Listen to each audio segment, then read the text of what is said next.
Hi, I'm Anna from the Running Channel, and today I am going to be speaking to the man who is attempting to get from Land's End to John O'Groats running, that's 800 miles, maybe more, in the quickest possible time. So James Williams has been training for this for over a year now. I'm going to be talking to him about everything to do with training, what kit he's taking, how he's going to fuel. Here he comes now. He's always running.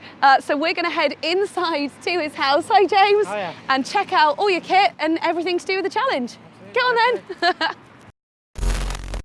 So, James, thank you so much for taking time out of your schedule before you complete your mammoth challenge. I know it must be a really busy time for you right now. Yeah, it's quite busy. The training's ramped down a lot, but the organisation has ramped up a lot. So yeah, you'll see later how much that entails. So let's go right back to the beginning of training for this. When did you start training to do Land's End to John O'Groats?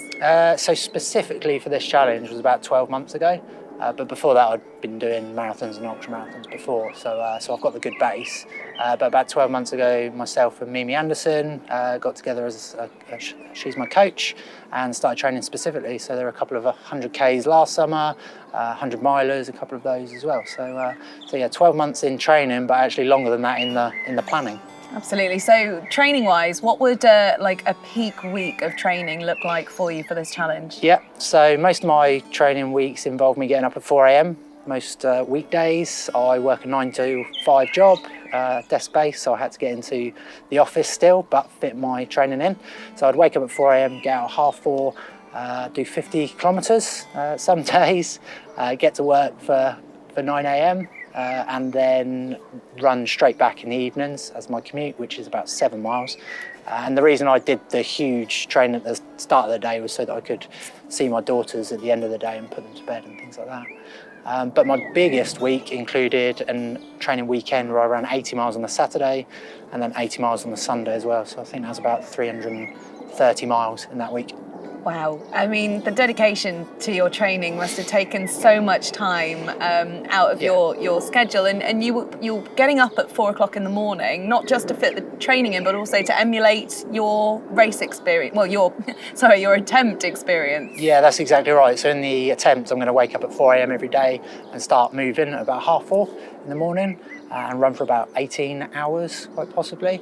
So to get my body used to that, it's just waking up at 4 a.m. when you're not in the attempt. And did it take long for your body to adjust to getting up at 4? Surprisingly not, actually. Like, your body gets used to it really quickly. So the fact that I do it 7 days a week as well, so 6 days I train at 4 a.m. and then every Sunday I actually have as a rest still, thanks to Mimi. But I still wake up at 4 a.m. to make sure I'm in that routine. And even now when I'm tapering, I'm waking up at 4 a.m. and getting lots of the admin done. So sticking with the running side of things, what's been the toughest challenge that you've faced so far in training? I think it's some of the monotony of it. So getting up at 4 a.m. every morning, doing 50k rounds, River Thames and Richmond Park. I absolutely love Richmond Park in London, it's beautiful, but there's so many loops you can do of it before you get a bit bored of the deer there. So working with my sports psychologist, Evie Saventi, on lots of the tips to help me get over that. And that sort of emulates the experience of the challenge itself when I'm running down lots of main roads into traffic and having to keep psychologically tough. Absolutely. So what kind of tips have you had for the mental side of things? Because obviously with running, a lot of people do find that, if they're training for a marathon, which is not quite as extreme as what you're doing, they struggle with long runs and being out for any amount of time. So what tips have really helped you? Yeah, so we're working through a lot of specific tips. One of the ones I try to focus on straight away is the bigger reason and the bigger picture for it. So with my challenge, I'm doing it to break the record, but I'm also doing it to try and inspire people to take on their own big challenges. Not expecting anyone to run Land's End to John O'Groats, but even if it's their first 1K or 5K or anything like that, just trying to remember those bigger picture things. But then there's some more specific strategies as well, we call them if-then strategies. So that's when you think of a situation: if this happens, then I will do this. So just as a simple example, if I start feeling wobbly, then I will eat, drink, focus on my pace, things like that. Visualizations are a big thing as well, so literally visualizing the John O'Groats signpost. I've Google Street Viewed and screenshotted that, and it's been on my computer for the last few weeks, and lots of other tips as well. This is your pack of snacks for a day for your challenge. So as well as all of the full meals that you're going to be cooked by your team, this is what's going to be keeping you going. So can you show us what's inside? Yeah, definitely. So eating's like one of the absolutely critical parts of this, because I'm going to be burning sort of 10,000 calories a day. Making sure I'm eating sort of every 10-15 minutes is crucial, with various lovely things in there. So with the high fat, low carb diet, nuts are a big one. So I have loads of mixed nuts in there, just a Tesco bag split up. Have my jar of Biscoff is actually like my treat for an end of the day. So if I'm feeling psychologically in a bad place, I can just have a jar of Biscoff. Literally spoon. Literally spoon it into my mouth. Yeah, definitely. It's what I do usually anyway, but I've now got the excuse. The standard sort of things I'll be looking to use are like these nut butters. Yeah. So they're pip and nut butters. These are almond ones, and I've got coconut and almond ones as well. So that's like instead of like an energy gel, isn't it? Yeah, I guess, exactly. You're just literally literally rip it off, and they are quite messy because they're like peanut butter type things. So they'll be causing a mess. I look quite attractive when I'm trying to get those down. I think that's probably the least of your concerns. It probably will be. Yes. Just get anything in. Really, really high percentage dark chocolate. Because again, it's the high fat, low carb thing. Okay. Is that also good for like antioxidants? Yes. I hear. Yes. So it's good for like recovery and things. That's part of the reason for having it as well. And just on the back of that, I'm going to be eating lots of berries as well. So even though they are sugary and carby, blueberries and things like that will be great. And I'll be washing them down with like pots of double cream. Oh, which sounds delightful, right? And that's literally just to get your calories in, just to get the calories in, and the cream is quite easy to just get down as well, rather than like a solid piece of food. Yeah. Wow. The electrolyte tab, so in my water bottles, which I'll be carrying a little pack with water bottles, they'll be going in all the time. And then one of the big secret weapons is why my 20-month-old sort of sometimes dislikes me, is the baby food, which I've got plenty of. And again, for when you can't get anything else down you, have a couple of Ella's Kitchen baby food. Nice. The sweet ones, not the savoury ones like chicken casserole. Yeah, or a cold cottage pie. Yeah, they're not so good at sort of 9 p.m. when you've just run 90 miles.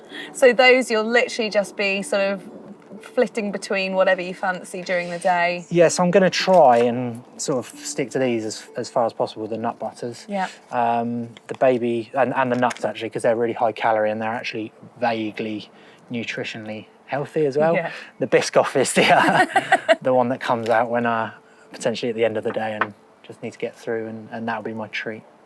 Well, let's talk about navigation as well, because it must be quite tricky that there isn't just a path that you follow and it starts at Land's End and finishes at John O'Groats. So how have you gone about sort of plotting your route, and how will you go about navigating? Yeah, so that's one of the biggest tasks I've done in the last 2 or 3 weeks, tapering. So you can take any route for Guinness World Record, as long as you start in Land's End, finish in John O'Groats, and you just have to take whatever route you want. So the way I went about that was typing into Google Maps, Land's End, John O'Groats, set walking as your preferred method of transport, and that gave me pretty much the route. But Becky advised me strongly to go through that route and check it with a fine-tooth comb. So over the past 2 or 3 weeks, I've been going through Google Street View of pretty much every single road on that route. It's taken me a long time, noting any points where Google Maps takes you off route, and so you need to go somewhere else. And I'll be printing all of that instructions out for my crew as well. There'll be a big information pack which says, here's the type of food that James want to eat, here's the psychological tips, and then there'll be a separate pack just for navigation. But obviously they'll have phones with them and they'll be using that as well. So yeah, route is a huge part of it. And how will you navigate it? You'll be using a map? So I will be with the cyclists permanently. They will have their phone and they will tell me where to go left and right. They will go to like big points slightly ahead of me so that I don't turn left or right. I will have a backup, my phone on me at all times as well in case I get separated, which did happen on the last long training weekend. We went off in completely different directions, so that was a good learning experience. Yeah, absolutely. I mean, you must have learned so much over these last 12, 18 months, right? Yeah, absolutely. And one of the biggest learning things is how much you can actually push yourself, which is just incredible. And I want to try and instill that to other people who might be following it as well. Yeah, amazing. So let's talk a little bit about the stats of this, right? So you are running roughly how many miles? So it's just over 800 if I follow the exact route on Google Maps, so hopefully no wrong turnings. Yeah, and the current record for Land's End to John O'Groats is? 9 days, 2 hours and 26 minutes. Ingrained in your brain? Very much so. And you are aiming to do it in? Anything less than that, but I've got a plan which, if it goes perfectly to plan, I'll come in sort of 8 and a bit days. Now that's obviously if every single day goes 100 miles, 100 miles, 100 miles and have no problems. But the reason I've built that sort of 24-hour buffer in is because a lot can go wrong with this. And we're treating those in a really interesting way. We're treating them like bonus hours as well. So I've got 24 bonus hours, and my crew again can decide, like, James looks like he needs 3 bonus hours, so we'll take some of these away. And it's interesting to treat them like that because we treat them in a positive way rather than, oh my God, we're eating into that 24-hour buffer. You actually treat them in a really nice way. So that's nice. It's good. That's really good. So that, then my maths is actually terrible if you've ever seen videos like this. But 800 miles-ish, 8 days, so that's 100 miles-ish a day if all goes to plan. Yeah. How long's that going to take you roughly?